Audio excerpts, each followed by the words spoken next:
Hello, dear students. In the previous class, we discussed about force, mainly unbalanced force and balanced force. There are two types of force: balanced force and unbalanced force. So, I think that we already discussed about uh, one more thing about that. An unbalanced force is essential in order to move an object either from its state of rest or from its uniform motion. So, first one is called balanced force. Second one is called unbalanced force. And now we are moving on to the next topic that is called. You might have heard about Galileo Galilei. He was a great scientist and he did a lot of experiments uh, regarding the motion of objects. So, in one of his experiments, he says that suppose his experiment was related to the inclined plane. Suppose moving on of an object while it is kept in an inclined plane. So, what do you mean by inclined plane? Suppose if you take for an example, so if you take this particular thing, so I have drawn a line here, and if you keep this particular uh, duster, so this is a plane. This particular surface of this duster, it's a plane. So now, if I keep it along this particular line, here we can see it is making. Is now it has become an inclined plane. So this will be the angle. So what about the objects that are moving along an inclined plane? So what will happen if I keep this particular marker or this inclined plane and let it go? So it will fall down, is it? So similarly, so for example, if I keep one more inclined plane over here with the same angle, so what will happen? Uh, or if I take any particular chalk piece, this is one inclined plane. So, so as I leave this particular chalk piece at this particular inclined plane, what will happen? So the chalk piece will now start rolling down. So as the chalk piece rolls down the inclined plane, what will happen? An unbalanced force that will be acting on this particular chalk piece. So that will increase the velocity of the chalk piece. So as a result, the chalk piece which is rolling down, its velocity will increase while rolling down. So at the same time, I have kept another. If I keep another inclined plane over the other side, just adjacent to this, so what will happen? After all reaching down, at this point, the chalk piece will start climbing the inclined plane or this way. So while climbing, what will happen? While climbing up, so if you take a marble, for example, if you take a marble, the same thing will happen.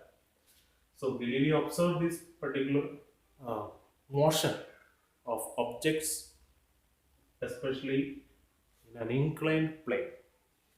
So I hope you understood what you mean by inclined plane. So while climbing up, what will happen? So you might have observed. So climbing up is much difficult, isn't it? So you'll study what is the reason behind it. So while you run down from a hill, so what will happen?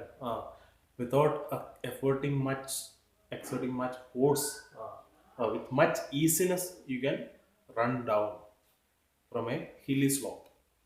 So, but climbing up with this, it requires a lot of effort. So, the same way, what will happen? The velocity of the object which is moving up or climbing upward, so its velocity will decrease. So, what's the reason we already know? We studied the previous year. So, that means the force that is acting called gravity. The force of gravity that is acting on this object, so that will pull the object towards the center of the earth. So as a result, when falling, uh, it will the velocity of the object will increase. So as a result, the gravitational force is acting downward, and the object is also moving downward. So as a result, the object will uniformly accelerate. Say for example, if the object, so starting from this particular point after 1 second, the object, the acceleration will be 10 meter per second square. So that means the velocity after 1 second will be 10 meter per second. So if the object continue to move with the same velocity, that means same acceleration. So what will happen after 2 seconds time?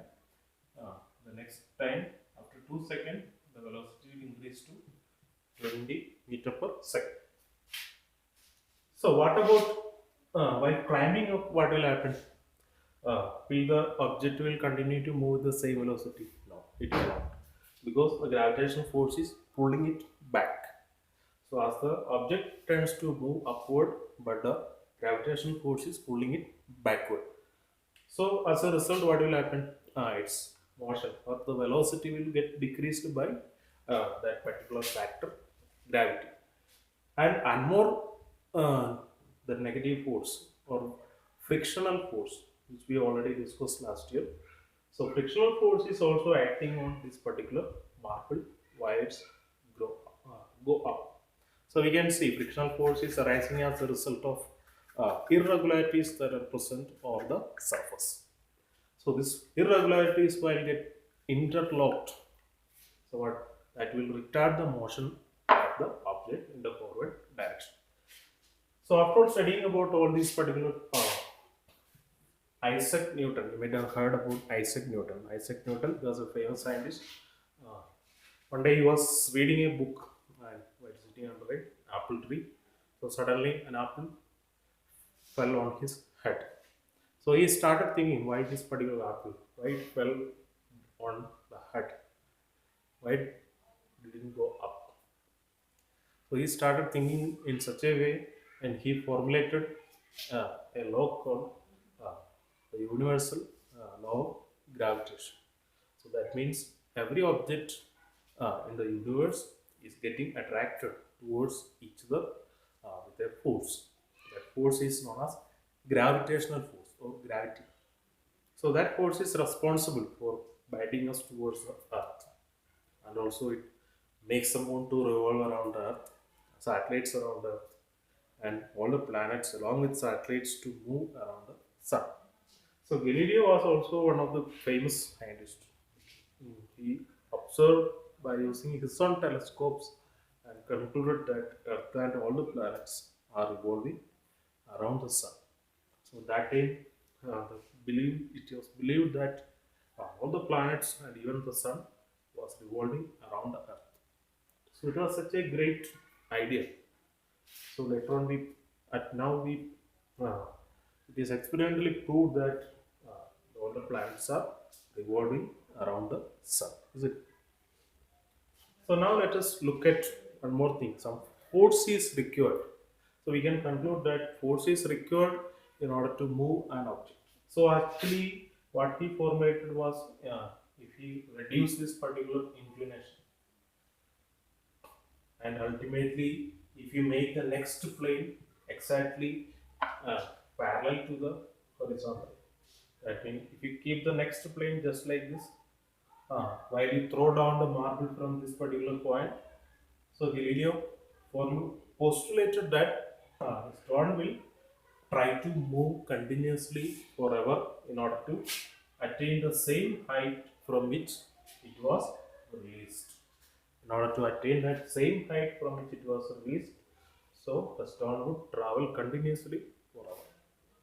So, under normal condition, we cannot believe this because we cannot create uh, a frictionless table like this. So, frictional force definitely it will act. Of course, there will be gravity. So, as a result, now the marble will not move continuously forever. Clear. So, he understood that an unbalanced force is essential in order to move an object from the state of rest. So, based on this, Isaac Newton formulated his laws of motion. His first law says that uh, unless compelled by an external force, an object will remain in the state of rest or state of uniform motion with the same velocity unless compelled to change that state by an external applied force. Or an object will remain in rest or it will continue to move with the same velocity unless compelled to change that state by an external unbalanced force. So this is the first law of motion. It was proposed by Isaac